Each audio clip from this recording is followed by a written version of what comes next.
This is hot, Ray. Backman, get a sample of this. We have the tools. We have talent.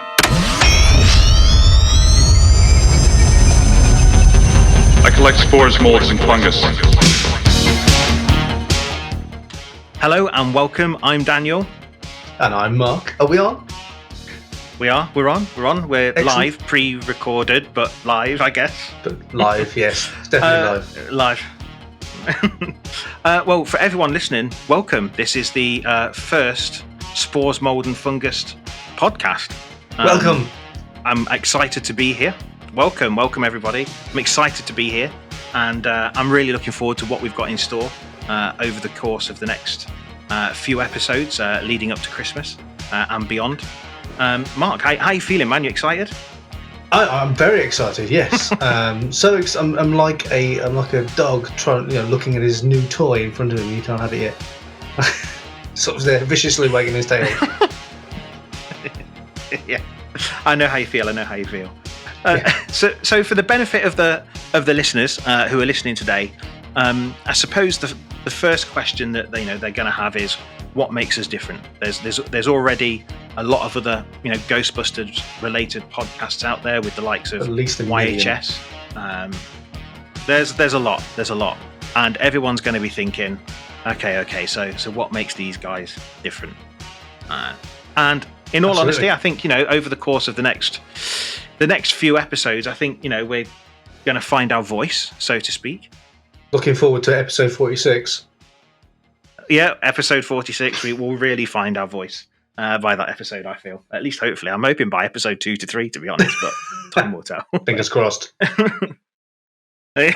Fingers crossed. So with that about, what are we going to be about? Why have we decided to do this?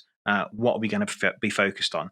I know, you and I outside of this have discussed at length, really what we want to be focusing on. So yeah. I think, where we're coming from, I think we want to place, a really good focus on, the Ghostbusters community, specifically relating to, the building of props and the cosplay elements and the experiences that people have, through, dressing up as a Ghostbuster and interacting with the general public. You agree with that? Right? It's not dressing up. Shh. No. It's much more important than that. No, it's a calling. That's what it is. That's what I keep telling everyone. It's a calling. It's sure. We're not grown men playing dress up. Absolutely not. No. And neither is anyone else. This is serious stuff. Very serious. Yeah, we do. On a serious note, I think it's we can make lighthearted jokes around it, and it can be joked about. But I think there's also so we shouldn't take it too seriously. But there's a lot of good experiences that come out of dressing up as a Ghostbuster and going out and interacting with the public. I know from myself, I've had some absolutely fantastic experiences with different people, and I'm sure you feel the same. Absolutely. I think one of the most important things for me is actually gaining a group of friends through it. There's people I've met through here that I'm you're one of them. I'm quite close to people now who I wouldn't have been if it not for putting on a dirty flight suit once in a while, Yeah, I completely agree. I think it's one of those, communities and hobbies where, you all find something in common. You've all got that common ground to share and common experiences. And you do make a lot of friends that that you'll be, friends with for life, realistically. Mm-hmm.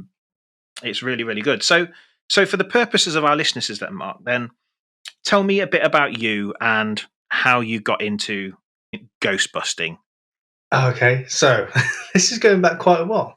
Probably till one of the earliest memories, if you want to go back that far. Let me take you back many years ago, and just before the war. 30 years, man and boy. Yeah, so now I was born in 1986, so I'm a little bit young for Ghostbusters, some people might say. But from a young age, from about then, my parents had recorded it off the TV, and so we had a VHS tape. Which I kept putting on because I thought it was great. My dad showed me the Sedgwick Hotel scene with the Catch Slimer, and on my third birthday was a Ghostbusters party. I don't remember that, but what I do remember is having the Kenner Proton Pack set with a flight suit that they made for me, and going around the living room acting Sure. out that scene. So that's one of my earliest memories. Mhm. So ever since then, obviously, I grew out the kind of Proton Pack, and I wanted to start building my own stuff because you do. Had a cornflakes packet and a lemonade bottle, and that was my Proton Pack that I'd made for many a year. Yeah. And then some bright spark invented the internet and allowed us all to use it, which was nice. And obviously, probably like yourself, one of the first things that you searched for on the internet was Ghostbusters. That was the first thing that we searched for. It was Sure. Ghostbusters. That's really the first thing I searched for on the internet as a teenager. Yeah, it was Ghostbusters. So we'll think sort of that 1996, I think, is when we had the internet. So I was about 10 years old, and you searched for Ghostbusters. So we've found things like Spook Central and the GB Props forum, as it was known then. It's now GB Fans. Yeah. And so, sort of mid-90s is when I sort of came into what was becoming the Ghostbusters community. I started making websites from a young age as well. So I made what I hope, and no one's told me otherwise yet, but I think was probably the first UK-based Ghostbusters website. Someone prove me wrong, please, because I would really like to know actually where that was. And that was British Ghostbusters, and it's still on the internet if you know where to look. So grew up a little bit more, not as much as you think, getting into your 20s, and started putting my own proper costume together from when I was about sort of 24ish. And from there, everything's flourished, and I suppose I'll tell you a little bit more about what I'm doing a little bit later. So, Dan, how did you get into all this malarkey? Oh, well, I think mine is not as extensive as yours. I think, don't get me wrong, I've always loved Ghostbusters from a young age. I've had very much the same experiences as yours. I never had the Kenner pack, unfortunately. I was in the cereal box club as my pack and things Nice. like that. I never got the Kenner ones, but it was something that I could easily fantasize about as a kid, having that proton pack and being a Ghostbuster in it. And I think the thing that always made it have a special place for me is, the props and everything in that film, although they were, they're clearly sci-fi props, but they've got such a degree of realism to them. It's almost like they could be real because they look so real world items. And I think that always stuck with me. So I think that when I was younger, I was involved. I was very interested in Ghostbusters for a long while, and then I kind of got into my early 20s, mid 20s, and I kind of deviated into other areas, Star Wars and things like that. And I was a member of and I still am a member of the RPF actually, and I've followed a lot of build threads on there of people who had built proton packs amongst other things and other props, and I went down the road of building things from Back to the Future, and I've built some things from the film, The Rock with Nicolas Cage and nice. Sean Connery, and a whole host of other items. And it wasn't really until probably a good couple of years ago that I really thought, you know what, now I'm ready to tackle actually building my own pack and props and things like that. And really put a concerted effort into it. I think also a lot of the reasons why I didn't get involved in it sooner is because I used to live abroad in Asia for a long, long time, and getting things shipped out there. Getting things shipped out there first of all, is extremely expensive. And also in the back of my mind, I kind of thought, well, am I going to go to all this effort to build something, knowing that in a couple of years' time I'm going to have to box it all up and ship it back over to the UK? And I just thought, kind of what's the point in doing that right now? I may as well wait till I get back to the UK and then really make a concerted effort on it at that point. So that's what I did. So around a year and a half ago, I started the process of building my own pack, putting my suit together, and that's taken me to the point now where I've joined the East Midlands Ghostbusters, and those guys are fantastic, and we've been really quite heavily involved in a number of things over the past 12 months, whether it's going down to the media premiere. We were really fortunate to do something with Make-A-Wish earlier on in the year, with a young lad called George, who's had a real tough time of things, but we got to go up to Leeds and meet him at his house in the Ecto 1. And then essentially we drove from his house all the way into the centre of Leeds with a police escort, going through every single set of red lights. And that was that was a phenomenal experience. I think we got just as much of a kick out of that as George did. I can imagine. It was great. It's really good just to see, like, because the way the police did it, it was great. They had some guys on the motorbikes pushing well ahead of us, and they would get to the junctions and basically hold all the traffic back so we could just breeze through. And it was really good because you could see that the bikes had obviously gone quite a way ahead in front of us, and the people in the cars must be thinking, like, someone important's coming through here. Must be like maybe a politician or something like that. And they've all got their phones out in the cars, waiting to see who it is. Is it going to be a member of the family? And then the next thing they know is like a police car, and then the Ecto one with sirens blaring, just going absolutely hell for leather through the junctions. And you could just see people's faces like, what am I witnessing here? Imagine being a spectator. You're in your car, you're at the traffic lights or something, right? It just exactly as you described, and you think, "Hang on, is this thing real? Hang on, Yeah. Have we got actually Ghostbusters coming through here? There must be someone going, hang on a minute, this isn't real." But that must have been an amazing experience. I think it's about as close as you can possibly get to actually being a real life Ghostbuster without actually being a real life Ghostbuster. It was phenomenal, and those guys have been fantastic, and we've kept in touch with George and his family afterwards, and they've been great. So it's just been a phenomenal experience. The past year to year and a half, it's just been it's been all go. With the premiere coming out and the film coming out, and me finishing my pack and then getting involved in things like that. It's just been a bit of a whirlwind, but it's been phenomenal, really. Nice. So, when was the first time you tried to tackle a Ghostbusters prop? Was it fairly recently, like you said, or was it just before then? And what was it? Well, I think the first time I considered having a go at Ghostbusters pack was probably early 2000s, and I downloaded like the Paranorman plans and just thought, this relic, no way the holy relic of Ghostbusters prop making. That was, yeah. And I just knew. I downloaded it, and from marking out the motherboard at that point in time, I was like, no, there's just no way. I'm not going to be able to do it. So I didn't seriously start putting things together until I bought the kit. So I bought a Ben of Kent kit, and then bought a lot of aftermarket parts to go on it. Like the real clip hards and real brass elbows and all that kind of good stuff, and ribbon cables. But then through that, I've also got involved in 3D printing as well. So when it came time to do my Ecto goggles, I fully 3D printed my Ecto goggles and built those from scratch, and I'm really pleased with how they turned out.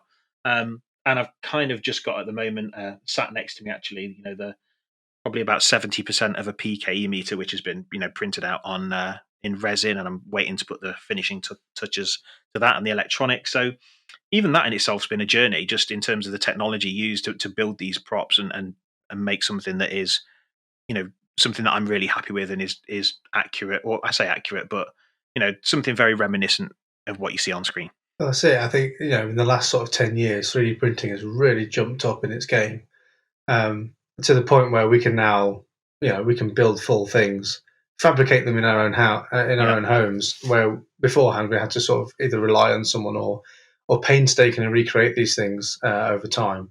But now we've got the ability now just to go print and off we go. We got started.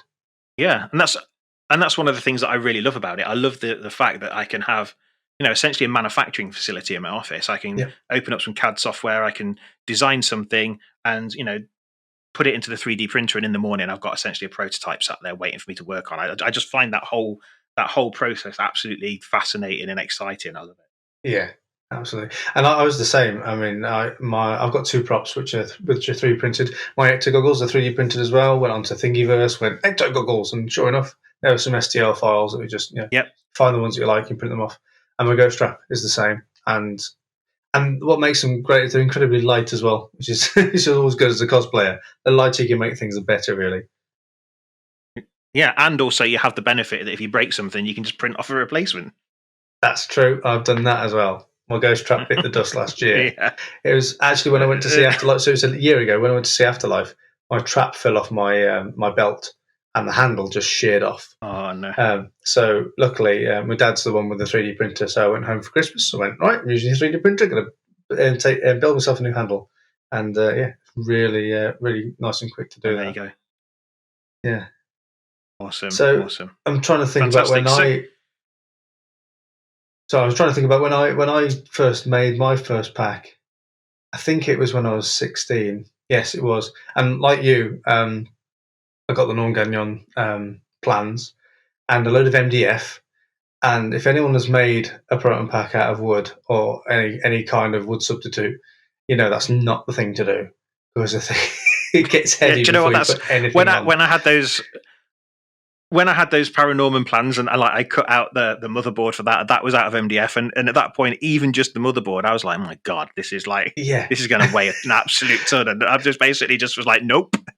Yeah, I think I was using 1/4 inch MDF, and yeah, it just got very heavy very quickly. Even with I got the cake pan for the cyclotron and a Pringles can for the end filter. So I used all those tricks from there, but it was still weighed a ton. And I managed to get I had a rucksack which looked a little bit like the straps. They were green straps, and they clipped across the front, but didn't have a frame, but just stapled them to the proton pack.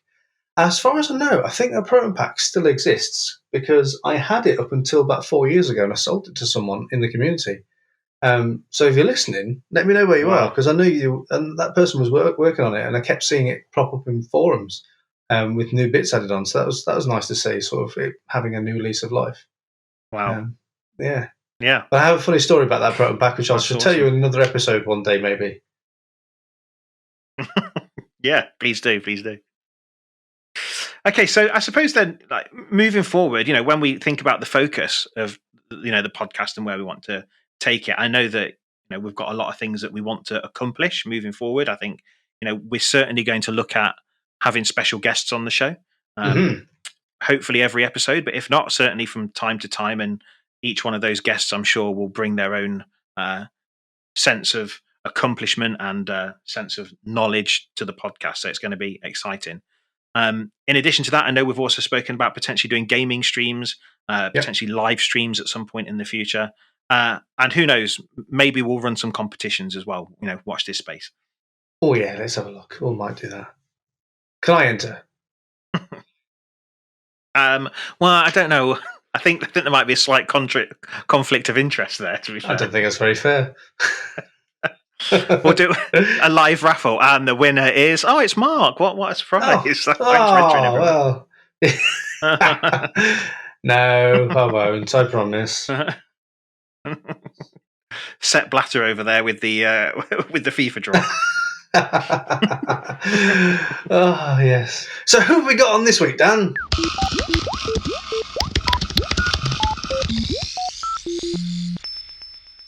Okay, our guest today is known as a fine purveyor of paranormal investigation and elimination equipment. He's well known within the Ghostbusters community for creating killer replica proton packs, props, and other ghostbusting equipment. He's also ran some phenomenal competitions through social media and given away some absolutely mind-blowing prizes. Please welcome to the show, Proton Props, otherwise known as Mr. David Rotherham. Thanks for being here, man. How you doing? I'm good, thank you. Thanks for having me. How are you boys? All right? Yeah, we're good. Yeah, we're good. It's good to have you here. We've been I've been looking forward to getting you on the show. It's our first episode, so it's nice to start off, obviously, with a guest such as yourself, who's known for, putting out some great hard work. And heavy, then. We're bringing out the big guns. Yeah, nice. Well, you set the bar now, so you got to be thinking about your next guests. Well, it's all downhill from here. This is probably as good as it's going to get. So.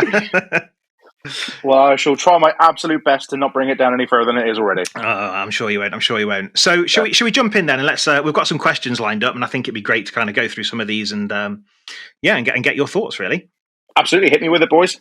Fantastic. So, I think from the outset, it's probably safe to say that you are a big Ghostbusters fan.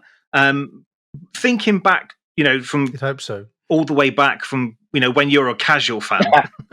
When did you think right, I really want to build something that is representative from what I've seen on screen, in terms of going from that kind of first homemade pack to something that you're really happy with for yourself personally? So Ghostbusters has been like a really prolific thing throughout my life. Some of my very earliest memories I can remember are of being very small and watching the cartoon Saturday mornings, and then having it recorded on an old VHS that my mum did, and I would just remember watching it and watching it, rewinding it and watching it over and over again, having all of the toys, and I remember specifically having the old Kenner Ghost Trap, and it kind of lived in the garden for probably about 10 years, I reckon. Good place It was for just that. one of those where like you went outside, it's like, yep, playing with the ghost trap today. That's what I'm doing. So it's always been there since, like I said, as long as back as I can remember. And then I remember it was the first time I ever sort of took my hand at trying to make a proton pack. So it was my partner at the time. It was her staff. I think it was a Christmas party, but it was fancy dress. And I thought, brilliant, here's a good excuse to go and make a proton pack. And I remember for years and years and years, I used to rib my dad because he had a workshop that was just full of just crap nobody ever wanted. Like, ever. Never good for anything. And I always used to say to him, why do you keep all this stuff? Like, what are you doing? You're like a squirrel, just hoarding crap. He's like, no, well, one day you'll want something and it'll be here. I was like, yeah, okay, well, we'll see. We'll see, old man. And then came the time where I'm like, yeah, I want to build a proton pack. I'm like, where the hell do I start with this? Do you know what? I went in there and I found so many bits that was like, I mean, it wasn't close to really what it should have been, but it did the job. Like, and that was the first time I ever turned my hands on making a proton pack. And it was a hit of the party, although every time I turned, something would fall off or someone would touch it and like come from their hand and they're like, oh, I think this belongs to you. Oh, thanks very much. So, because I kind of very breadcrumbs of devastation in the party. Literally, yeah, it was. The more drunk I got, the less of a pack I had, I think. But yeah, and it kind of then lived in the loft for a while because I didn't really want to take it to bits because I loved it so much. But I mean, it was heavy. It was made out of like solid lumps of wood and all sorts of different lumps of metal and all sorts of things. Whatever I could find, it was like, that looks close enough. That'll do. And it, I did find a picture of it a while back, and I wish I could find it again. But for all intents and purposes, it was it looked like a proton pack, very loosely, and it did the job. And I was that kind of like what sort of gave me the flavour to think, well, yeah, maybe I want to do another one. So I remember a couple of years after looking at some shells on eBay, and then sort of thinking, oh, I don't know, I might have another crack at this at some point. And I think it was 2017 when I built my first proper one. I would say proper pack, and yeah. Then after that, it kind of led me down the path to where I am now. It's amazing, isn't it? Just like, I think that for anyone that is like, a real fan, I think not just of Ghostbusters, but any franchise, I think if you really latch onto it as a kid, it's amazing how it stays with you, I think, all the way through. Absolutely. Into your adulthood. It really is like shit to toilet roll. It just doesn't come off. Like, it's there. I mean, like I say, with Ghostbusters and stuff, as long back as I can remember, I've always wanted a proton pack. There was no question of it. There was three things growing up. I wanted to have a stormtrooper suit to be like a proper stormtrooper. I wanted to have a proton pack. And the other thing was I wanted to have a pulse rifle from Aliens. And I've sort of managed to tick all those boxes now, so life is complete. So everything from here is a bonus.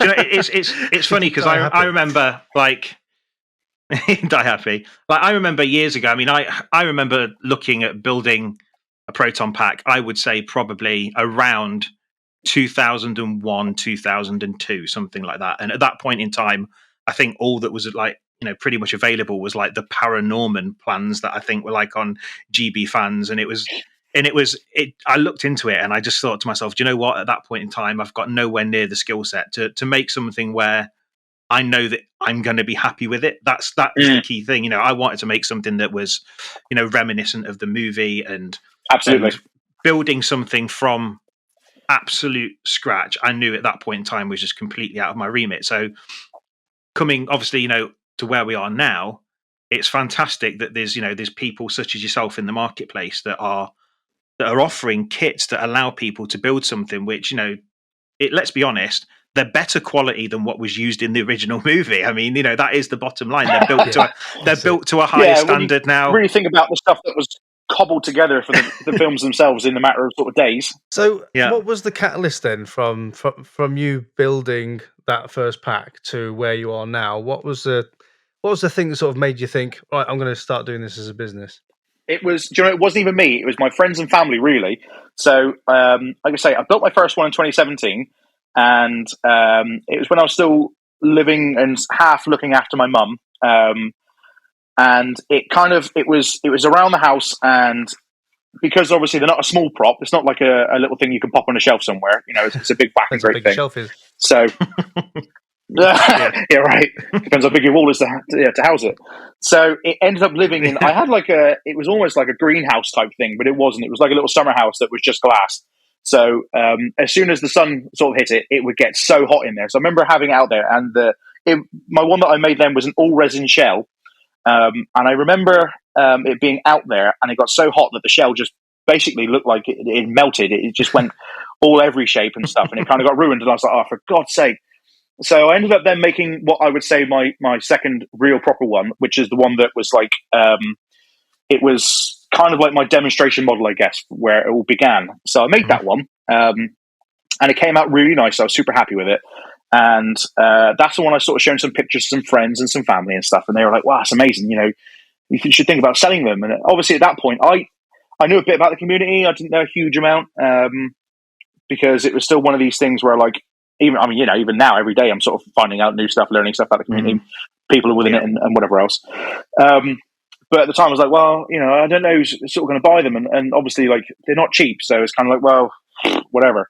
So at that time I thought, well, I will set up an Etsy account and a Facebook page and just sort of see how I was going. Because at that point as well, I had moved, because I'm from Cornwall originally, and then I moved to Plymouth, which is the next county over.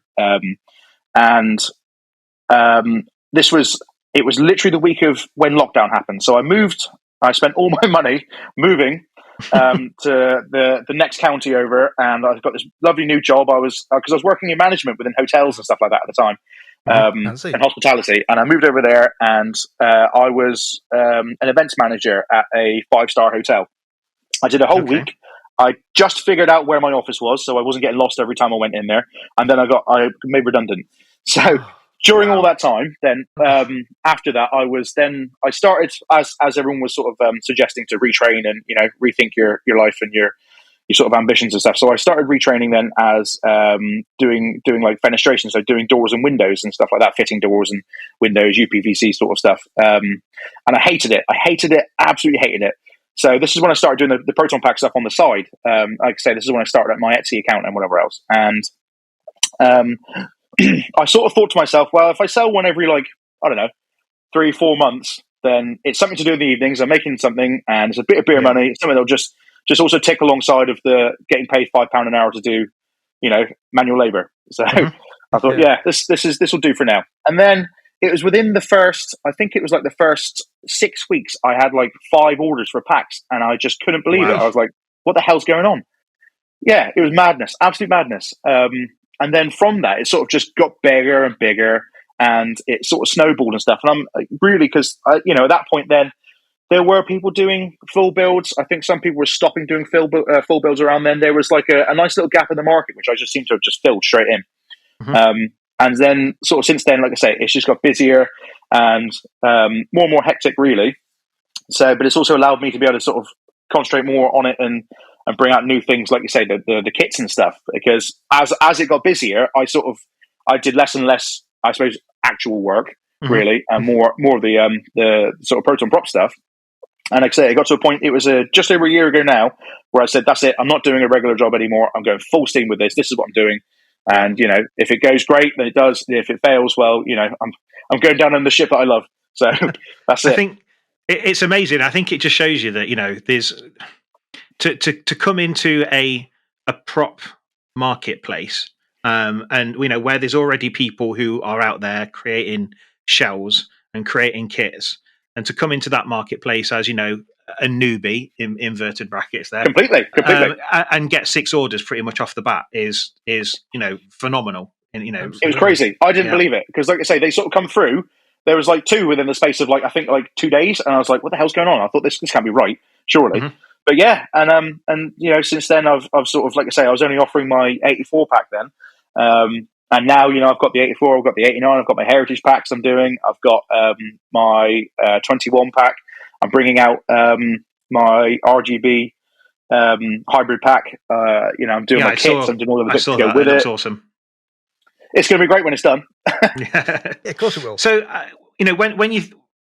when you think about, obviously, like going from that kind of hobbyist individual pack to then taking it to essentially mass producing kits and finished articles, I know from my own personal experience that when you're building it yourself, one of the biggest challenges when you start that journey is well, now I need to find, the original components that are used on these packs. I want a real clip art. I want real resistors, and you real hat lights, and you really go down a rabbit hole with that. And it can be Absolutely. a challenge. It is a complete challenge, obviously, doing that on an individual basis.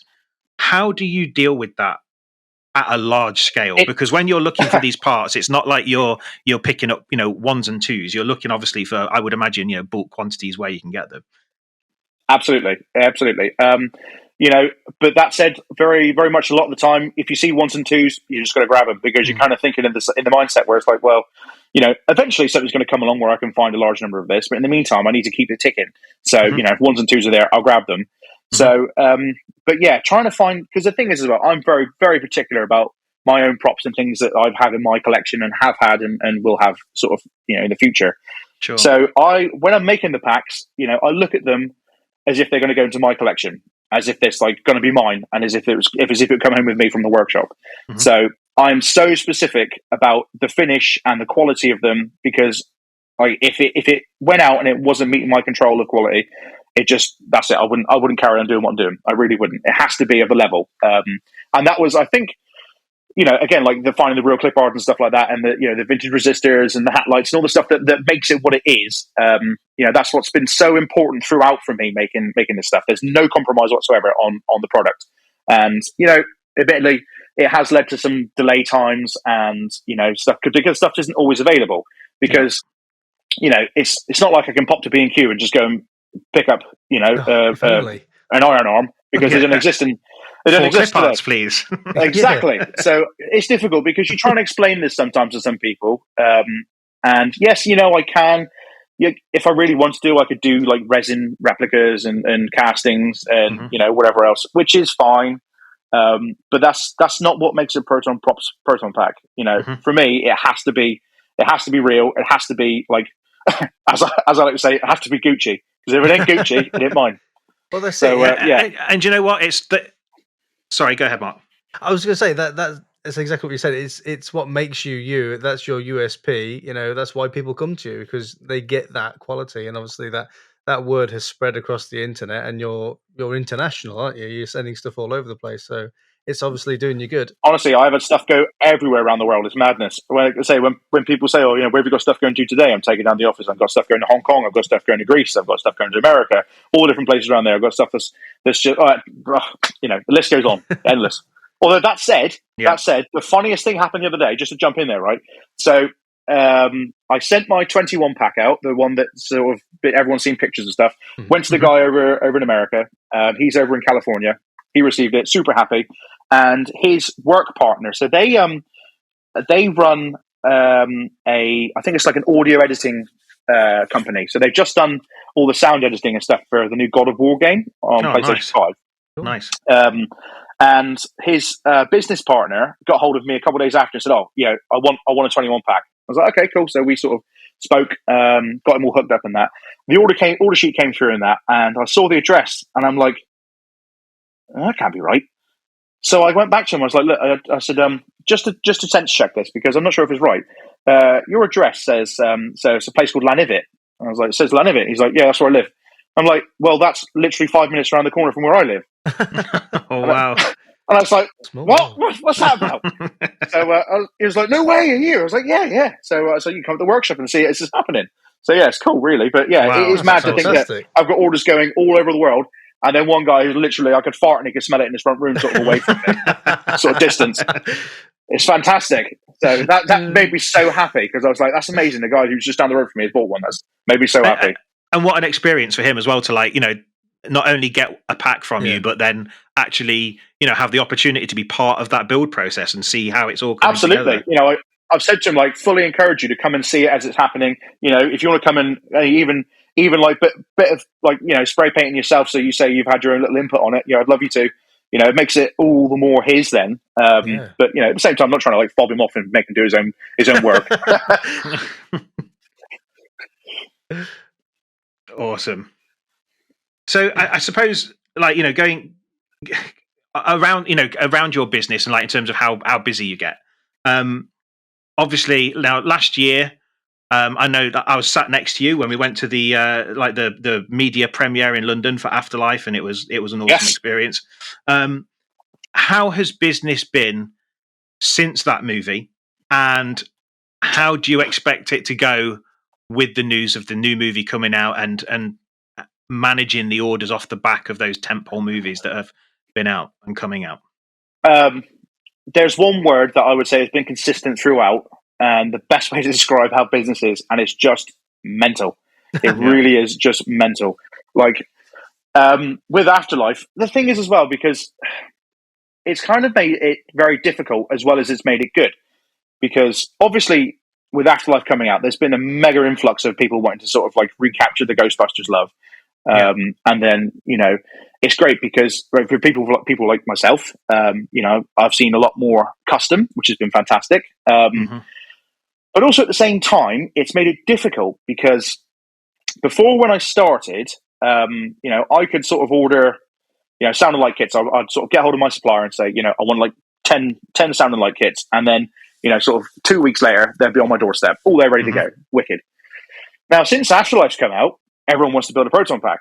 So all of a sudden, it's become a bit more difficult to get hold of this stuff, right? So what was then me being able to order 10 sounding like kits arriving within 2 weeks, now I'm lucky if I can get 5, and they take sometimes sort of 3 to 4 months, because it's not just me all of a sudden that wants to buy these stuff.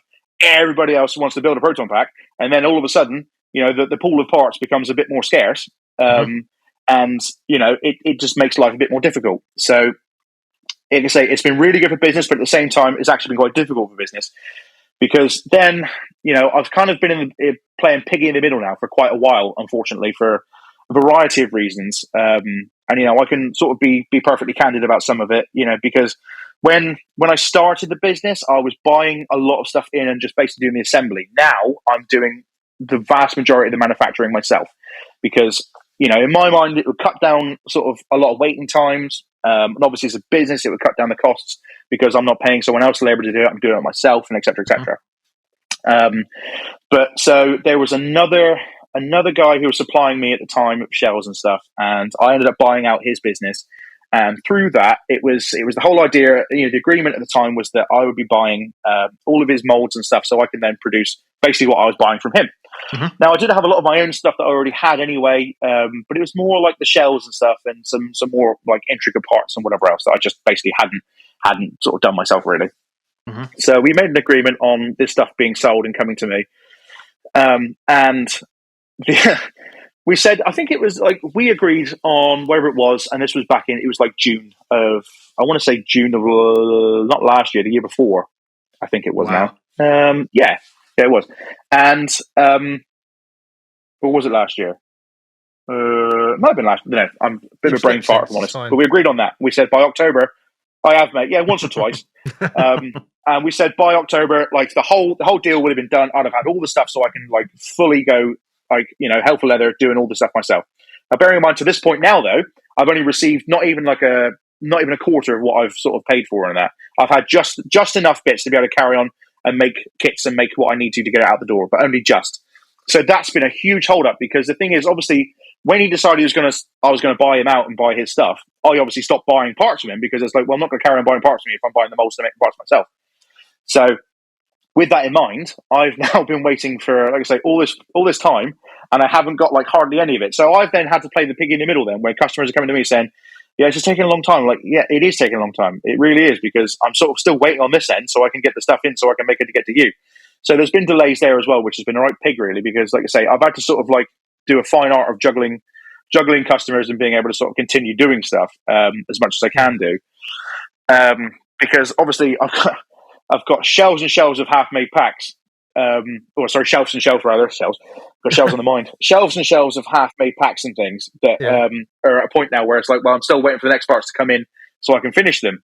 So there's, again, there's mad delays there. So it has been like delays after delays on a lot of stuff. And again, it's not like the kind of thing you just nip down the road and pick up. There's only one place that sells one particular thing that's made for a Proton pack. So, it's kind of like, you just have to wait till it turns up, unfortunately. That's it. You just got to sort of hold out, haven't you? And because there's so many places you get all these things from, you've just got to wait for for everyone else. It's a good job you're such a good people person. Really, you've got you've got those skills. That really helps. I won't lie. Sometimes the ball drops occasionally because that's the other thing. I think the artistic side of it, because like you get so like your head gets really in the doing of it, and you're really in what you're doing. So like the heritage pack that I brought out a while ago. So I spent hours of my life looking at reference material of the Venkman Proton pack. I must have looked at those pictures hundreds and hundreds and hundreds of times. And thankfully that we have the reference material now within the community, thanks to people like Stuart Thompson and stuff, who have sort of gone out of his way to do that for us. It's made my life easier in that sense. But Jesus Christ, man, did I spend a long time looking at those pictures? Like not one hole was drilled or a bolt was put in without looking at it at least 10 times from 10 different angles, like making sure it was the right thing going in the right hole, so I didn't have to sort of take it back out and fill it and start again. It was being done properly at each point. So because it's there's such a thing in this community of accuracy to the film, and of course when you got 4 of the same prop and neither one of them are the same, it's like where'd you go? So actually, that's a really good question. On your 84 pack, what exactly is it? Is it like an amalgamation of them, or are you just looking at maybe the it is a little bit. So I would say my 84 pack is a bit of an idealized sort of Proton pack, really. There's sort of pieces from everything a little bit in there, and each one's a little bit different to a point. The base of it is all very much the same. It's all using a fiberglass and resin shell on aluminium motherboard, and then you got sort of resin parts, and then real resistors, real clip hards, real brass fittings and stuff like that. So all of the base of it is very much the same. When you get to the final sort of touches, things like the ribbon cable twists and stuff like that, that's when you sort of like it starts being its own a little bit, really. Yeah. But for all intents and purposes, I would say it is a bit of an amalgamation of like the hero props, really, and then it's a bit more idealized. So like, because obviously my ones come with a textured shell and stuff like that already. So the texture, the texture isn't exactly screen accurate, because the screen accurate texture, man, without things like now being able to buy like the linear shell from people like Max Factory and stuff. Until you've sort of got that and look at it up close. I have spent hours, and I've probably gone through 5 or 6 different shells trying to get that texture just right. And it's honestly near impossible, because when you get a shell and you look at that texture in person, you can literally turn it, 2 centimeters one way and then half an inch the other way, and it's like it looks so different from every angle and different lighting. And you sort of think, how the hell am I supposed to replicate this? It's near impossible. Yeah. So mine's more of an idealized look to it. I think also as well, like one of the things when you're building packs is, I think it's, to a degree, I think it's important to kind of just step back from it a little bit, because you can get so caught up in the absolute minute detail that realistically, only 0.1% of even Ghostbusters fans might even pick up on some of it, and I think there's got to be a line somewhere where you say, do you know what, that's as close as damn it as you're going to get. For me, absolutely, because like as much as I want to make super screen accurate products, I still have to get to a point where it's like, do you know what, I can go down a rabbit hole here and spend hours and hours and hours on such fine details, and it gets to the point then it's like this is no longer commercially viable for me to do, because I'm spending so many man hours trying to do this. To get it to a point where it's like super accurate, and then all of a sudden then you're sort of working for 30p an hour. So it's finding that sort of fine line, really. So when you see ones that like the Venkman pack that I've done, where it is hyper accurate sort of thing, it is more expensive for obviously a couple of reasons. The fact that all the parts that I'm using are generally more expensive anyway for that particular build. But also the fact of the extra hours that go into that. And it's not that I just like the other packs that I always make it sound as if they sort of just go together and that's that. It's not the case. There's love and care and attention goes into all of them. But one like that, where again, where you're sort of looking at multiple reference pictures for hours, just making sure where you're making sure the bumpers lined up perfectly on around the cyclotron and stuff like that, and there's a lot of extra sort of stuff goes into that. So yeah, absolutely. So that's kind of where I'd say mine sits with that. It is more idealized. The sort of regular 84 packs are more of an idealized sort of thing, amalgamation between all the hero ones, I would say, really. Excellent. So, Nice. I've just been having a look at your website actually, and you've got other things on there other than proton packs. You do offer other things. So you've got ecto Oh, goggles. I do. You've got some Yep. belt clips. You've got a ghost trap that's potentially coming out soon, by the looks of things. Have you? I have. I'm still in the process of getting that one to a point where I'm really happy with it. Yeah. So I've actually got, I think there's 3 commissions on my workbench at the moment that I'm working through of ghost traps, and I've got another 2 that are going to be coming out. Now those are using basically a throwing chicken trap, hero trap as a base, and then from that again going full out Gucci, having all Nice. like aluminium side plates, aluminium side rods. I've got like the vintage Limrose hat lights, sort of the resistors and the knobs and all that kind of business. And it will have light, sound, and smoke in there, and all as many real parts on them as much as you can do, and everything else. So pretty much exactly what you'd expect from anything else that would come from me. You're sort of thinking like the best thing you can really get, honestly. Yeah. So, but trying to find time amidst everything else I'm doing to sit there and focus on traps is a bit of a difficult one at the moment because again. I like the throwing chicken sort of hero trap. Mm-hmm. Is it perfect? No, it's not. So, and for me, I'm still trying to figure out the best base model that I can use. If I'm going to have to start maybe looking at making my own in collaboration with some other people to sort of get to a point where like this is, I'm really happy as that as a base model, and then I can build from that. Mm-hmm. Or to carry on sort of using someone else's model and then sort of embellish from that. I haven't decided which direction I'm going with that, which is why they're not available. And for me, like again, it has to be perfect before you can get it. Yeah, and there's been, absolutely. do you know what? Talking of the ghost trap as well, there's been some, other people in the community have done some really good things. Like, for example, you look at Toby CJ, who's done the trap pedal. Shout out That to man Toby. makes the best trap pedal, and I don't care what anyone says. I will. Anyone that's going to say anything otherwise, I will fight you. Yeah, I will fight you. I'll cut you. Toby's his like again that man's attention to detail and finishing of products and stuff like it's unrivaled. It is unrivaled. And yeah, I've got nothing but love for that man. He is just like he's fantastic. He really is.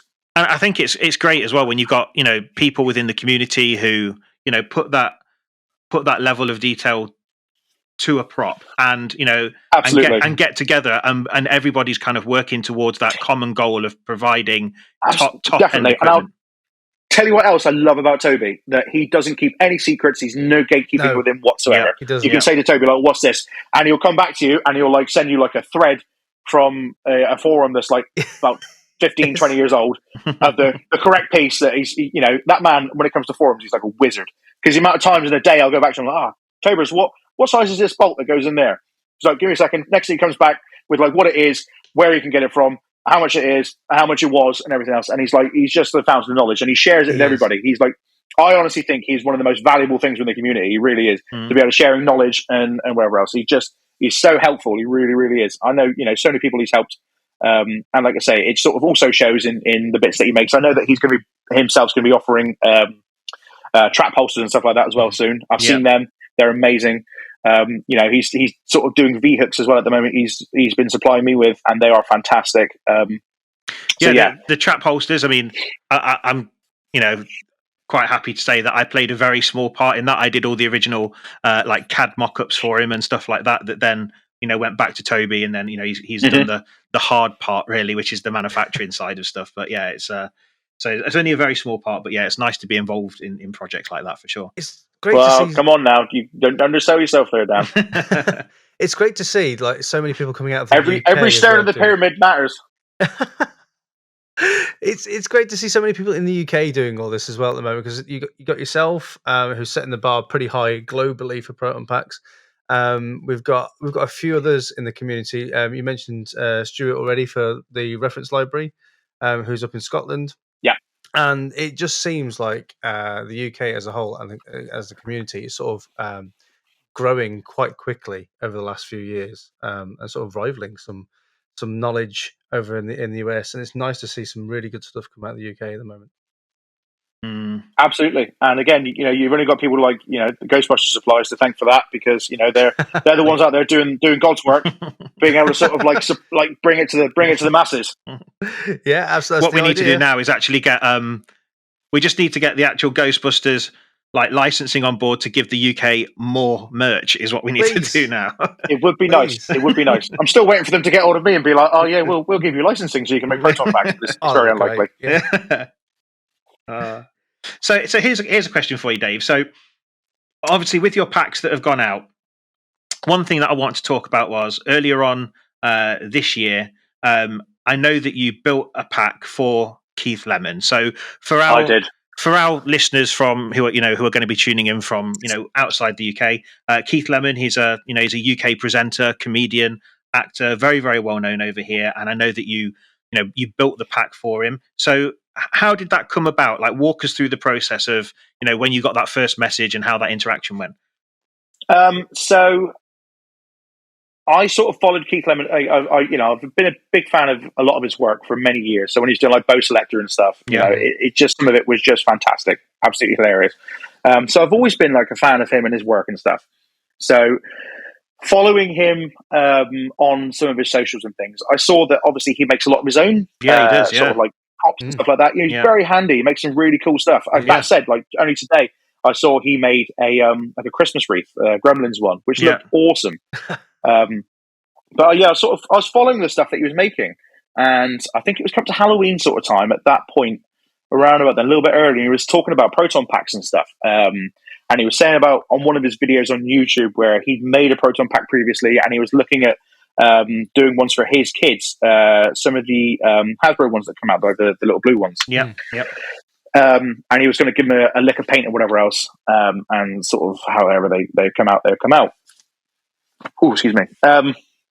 So on his YouTube channel, I sort of just put a comment on one of the videos, just saying, we should touch base and talk proton packs sometime. Next thing I know, I was getting messages on Instagram coming through from like Keith Lemon. I'm like, what? What the hell? Because I wasn't expecting him to sort of see it and come back to you. I'm like, oh, okay. So we just got chatting about stuff, and he sort of expressed interest in what I was doing, and I sort of sent over the stuff, and sort of basically what they were, how much they were, etc., etc. And then next thing I know, I'll go for this one with this edition and that finish and blah blah blah blah. So it all sort of come together. I got his done, and then it was just leading up to the Afterlife premiere, when he had his own sort of mini premiere he was doing in Blue Water shopping centre. So we sort of said, let's tie it all together. You come up here, and you can come in the premiere and all that kind of business, and we can do a bit of a feature with a pack and whatever else. And it was like one of the most awesome experiences of my life, because I sort of went up there and got into the cinema early, went to see them, explained, there's like, oh yeah, we got a space for you, here. So I sort of took the pack in, set it up on a table, and sort of had it covered over in sheet and that. So I'm sort of sat there like waiting for it to sort of turn up, and thinking, it's just very, very odd, really. Come all this way to do this for like Keith Lemon and stuff. I'm like, what the fuck? So he comes in that, and he's such a nice, normal guy. Honestly, when you meet him, he's so cool. We was talking about all sorts of stuff, really, and he was just like proper genuine, really nice. Got time for everyone as he's sort of coming in. So we did the featurette and whatever else, little filming and stuff. Went through all of it with him.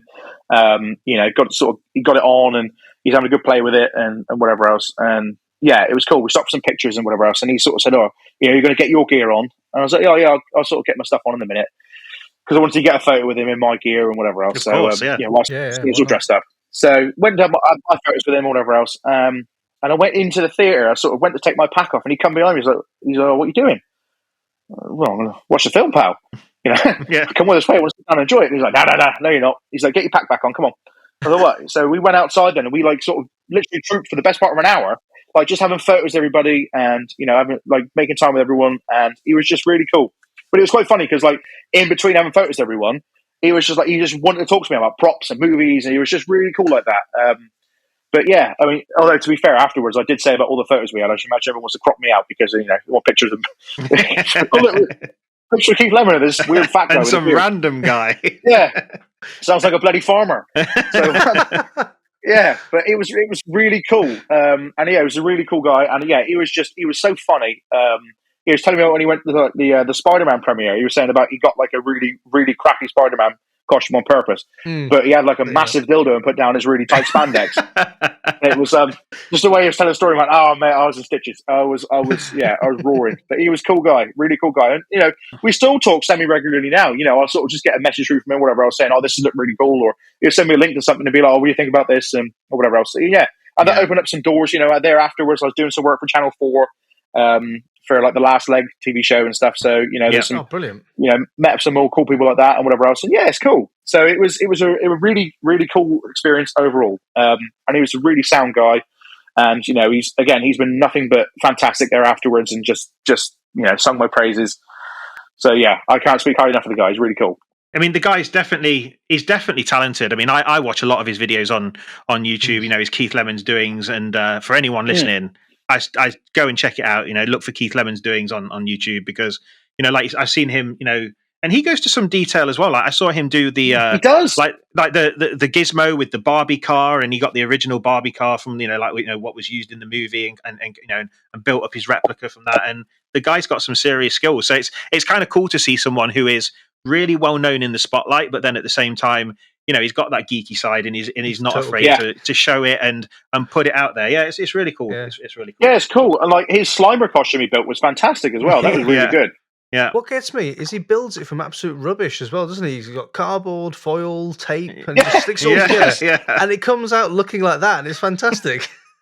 Yeah, they say that Gremlins Christmas wreath I saw him making today. He's there, and he's bought like a foam ring that he was sticking the wreath to, and then he had it was tinfoil that he was making like a hand out of and stuff. And by the time he did it and put the stuff on it, he sort of like put up the camera. I was like, Jesus Christ, that's hell of a good, actually. Yeah, I saw that. Yeah, so he's definitely very talented. Absolutely. Yeah. So is Awesome. there anything coming up in the future that you've got in What, the as in a new product, are you thinking? Oh, well, yeah, if there's anything What have I got in the pipeline? Yes. Well, so following on with my Heritage Pack, so obviously I've got the Venkman one out at the moment. That one wasn't going to be the first one. Like my first one initially was going to be my Spengler pack. But that one is that'll be, I don't know if that'll be the next one or not. But it will be coming out at some point, because that one's a bit of a slow burn at the moment, because again, I want it to be perfect. Mm-hmm. And again, it's like sort of sourcing all the correct parts and whatever else. It's taking a minute, but I'm getting there. So that one's taking nice shape. I am currently working on a Stance Heritage Pack. And that one is heading out to North Carolina, that one, once it's sort of finished. But that, I'm sort of unsure if that was going to be commercially available just yet, because it might be quite a nice special one for the customer to sort of say, like, he's got that one. But I would ideally like to get to a point when I can offer all four of them. So if you particularly want a Zedmore one, or like say a Spengler one, they'll sort of all sort of be available. I am working, like I say, on my Real Ghostbusters hybrid pack. So it's that one's going to be really nice when it's done. It's a bit more like real world looking to it, but inspiration with like the finish of only having the 3 cyclotron lights with no end filter, but like the cartoon colors of it being like blue and yellow and red and stuff. So yeah, that one's going to be coming out some point soon in the future. As for other smaller bits, I've got a couple of bits that are coming out on this Black Friday. I've got something that's actually really quite interesting that I'm not sure when I'm going to drop about it just yet, but so yeah, I've got something in very limited supply that is hard to find, that I've been quite lucky to get a few of, which are going to be available on Black Friday. I thought I'd do my service to the community and let some available, instead of me just hoarding all the nice stuff. I'm literally making a note now to check your site. We'll look to that, yeah. Yes. You carry on, Dan. What were you saying, pal? I was going to say, here's a question for you, because this is something else that I'm curious about. I think probably as a prop maker, I think probably one of the things that I would be most fearful of as a prop maker myself would be to find that I've gone to all the hard work to create my packs, to create my brand and create a good quality product, only then to find out that someone's recast it. Now, I'm sure that happens to a lot of prop makers out there, because there are a lot of unscrupulous people. So what I'm curious to know is, and I don't want you to, divulge specifically, but I'm just curious, although you're making your props, as screen accurate as possible, have you done anything to them where as a tell that is my pack, that you would be able to identify if someone else recast that? Well, my shell it's a very what's the correct word I'm looking for? It's very obvious that it's my one. Mm-hmm. No one else on the market is offering a shell that's close to mine. No one else does a pre-textured one like mine, because like the texturing is very specific looking, as is the whole nature of the pack. And I know every particular nuance. I spend hours and hours of these things every day making them. And laying up fiberglass in the mold and stuff. So I know everything I'm looking at. Any lumps, bumps, all sorts of things. I know it's mine. And yes, it's, you know what, it's difficult because I guess if you are good at doing something, and I think there's a fair chance that anyone who's ever put out a prop or a product that's really good, there's a fair chance that someone down the line has recast it. I know of a lot of people it's happened to, and it's hard because it's like, well, what are you going to do? Really? Yeah. You're going to go to the guy's house and say, like, give me that back. That's not yours. Yeah. You bastard. Yeah. You really can't do much about it. So it's hard, really. But, at the same time, I think everyone is kind of dancing on the line of, is it kosher what we're doing anyway? Because, like, as much as I can moan about if someone recast one of my things, I'm still basically taking Sony's intellectual property and sort of selling it for what it is. And you've also got to say, well, is that cool, really? So you can sit there and play the game all day, really, of like, what's is this right? Is this should you be doing this or should you not be doing it, really? Yeah. Yeah. So if you're listening, it's fine. It's a bit of a bugger. Yeah, no, you don't want to come from me. There's a guy in Kent who makes stuff. Can I have a chat with him? Yes.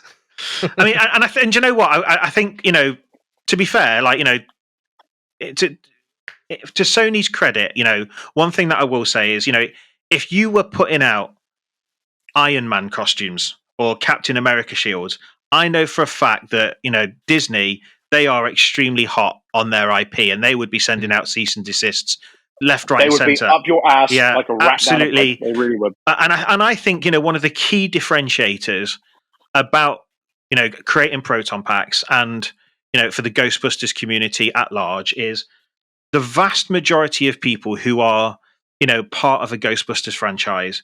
There's a massive charity aspect to it. And, I'd love to know globally, worldwide, how much money has been raised for charity through all the different franchises. And Sony, I think knows this, and they know that, a lot of these franchises, are out there doing things for charity. So to come out and slap cease and desists and things like that on it, I think they probably know that it would be quite damaging to the fan base. Do you know what? To go and do that. And I will maintain this. What has kept Ghostbusters alive throughout has been the fans. Yeah.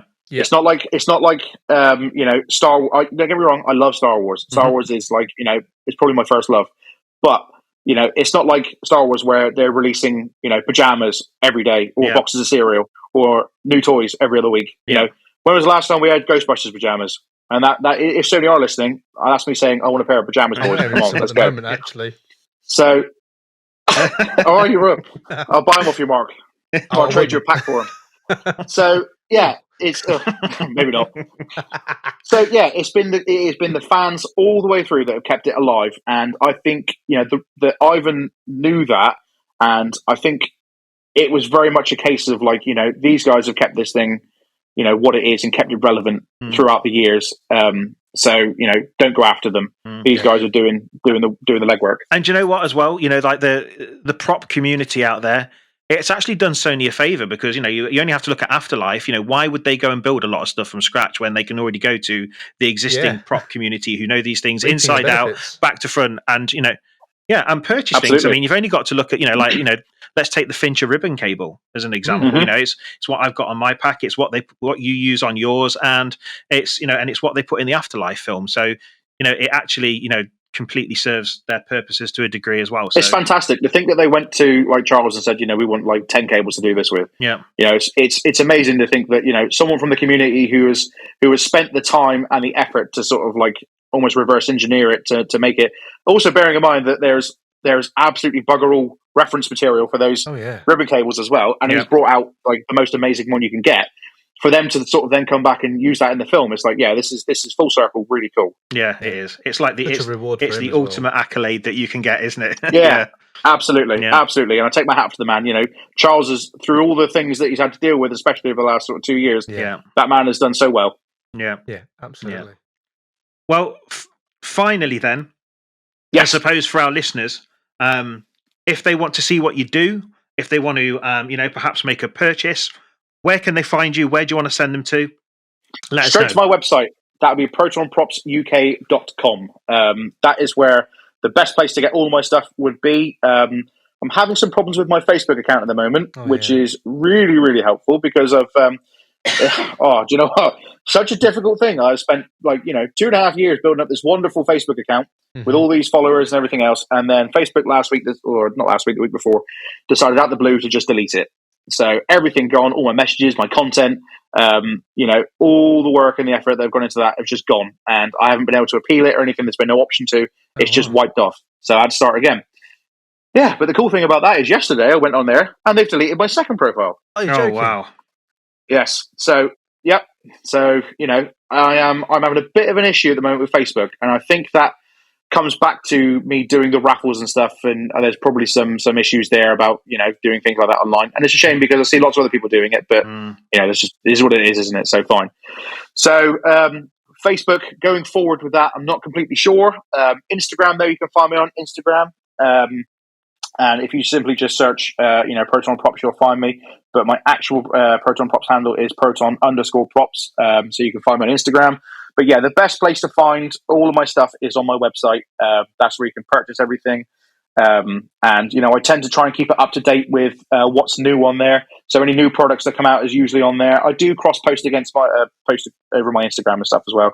So that sort of lets you know when anything's in stock and all that kind of business. So yeah, that's the place where you can find all of the bits and bobs and anything new that's coming out. And the thing is as well, there's lots of hidden gems on there. So you can search through there and find some bits that I haven't actually posted anywhere that I actually sell.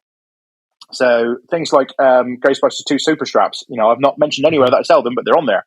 So, go on there and see if you can find yourself a nice little surprise. You never know what you might come across. But yeah, Black Friday coming up. There will be some nice stuff going on there and some mega discounts on some bits and bobs. So you could save yourself a nice pretty penny if you're in the market. We'll do it Awesome. and make you Well, busy. I'll as be well. checking out. Not that you need to be made busy. Yeah. No, please don't do that any more than you have to right now. It's fine. I don't need a social life. What do you need one of them for? I don't like anyone Well, that's anyway. it. You make proton packs. You don't need to have a social life. Yeah, exactly. Yeah. Absolutely. I love being in my freezing cold workshop all day just on my own. It is perfect. Well, on the gas, on the plus side, you're not having to pay for gas and electric prices, so that's the upside for that. Yes, absolutely. I just got to wear a thicker jumper each time. That's it. Awesome. Well, Dave, thank you very much for joining us today. Yes. We Yeah, really boys, thank you. appreciate. It's Really been appreciate a pleasure you and coming it's on. an absolute honour to be asked to come on the very first Spores, Mold and Fungus podcast. So I feel blessed to be Who considered else to were we come gonna on. ask? Well, Let's be honest. who else? Yeah. Yeah. Who else? I don't know, mate, but I'm sure the next person is going to have a hell of a job to top me. Very, very Absolutely. unlikely. Well, No, I don't think so. tell you what we'll do, Dave. Is we'll obviously, we'll of course keep in touch with you, and I suggest that maybe 12 months time, 6 months, 12 months time. Let's get together again, and we'll see what's new in the world of Proton Props for another episode. Absolutely. I'm sure I'll still be making proton packs. I'm sure I'll still have a mega backlog of trying to catch up, but that's just how it goes, eh? We could have another film. Awesome. By Well, then, best of and luck. There'll be some new stuff then. Yeah. Yes, that's true, absolutely. Yeah. That's it. So you'll have it'll be the 23 pack will be coming out then. So watch out, boys. Watch this space. The 23 pack is in development. As soon as we see some pictures, that'll be it. Right on it. Excellent. Been great having you, Awesome. Dave. Thank you, boys. Thanks for joining. What the hell are you doing? Okay, so I'd like to just say a big thank you to Dave from Proton Props for joining us today. Really enjoyed talking to Dave. Absolutely fantastic guy, both on and off the podcast.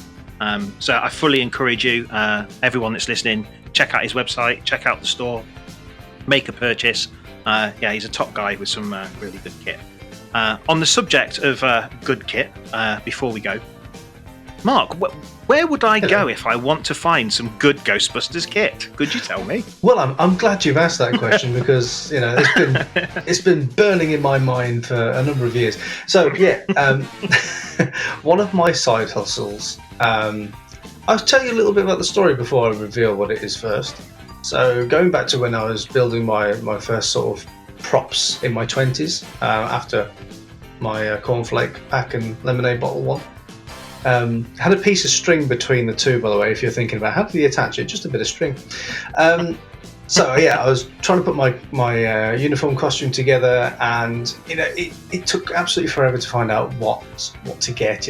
What flight suit do I get? Where do I get the elbow pads from? Where do I get the belt from? What do I start making my proton pack out of? And I remember spending hours and hours on the internet trying to find the best bits, finding reviews and that sort of thing, and finding from other people's experience where to get stuff from. So that was about 10 years ago. And so from then I've been having this thought about how can we bring these things together. And so I put together Ghostbusters Supplies. Some of you may have heard of it already, some of you may have not. If not, go to ghostbusters.supplies for a brilliant surprise. Ooh, that rhymed then, didn't mean to do that. It rhymes. Yeah. So Ghostbusters Supplies is basically a directory full of stuff and suppliers and vendors of all things Ghostbuster props and costume related.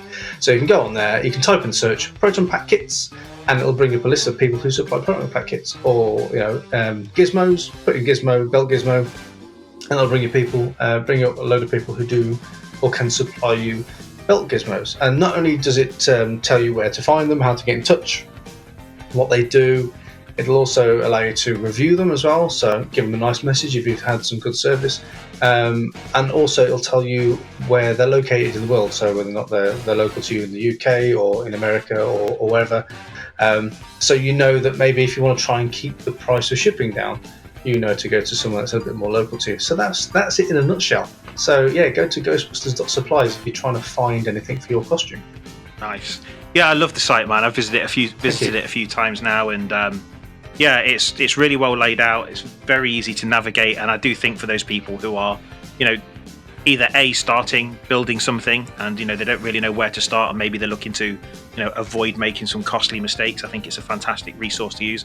And even for those veteran builders, there's always going to be those new people come into the market who have got the latest print of a Raytheon crank knob or something like that they're going to want to know where to find that, and Ghostbusters Supplies is a fantastic place to do that. So I think that's fantastic. That's the thing, there are veteran builders that they know exactly where to get their stuff from, and they've got the people that they go to all the time to get their stuff. But as you say, there's new people out all the time.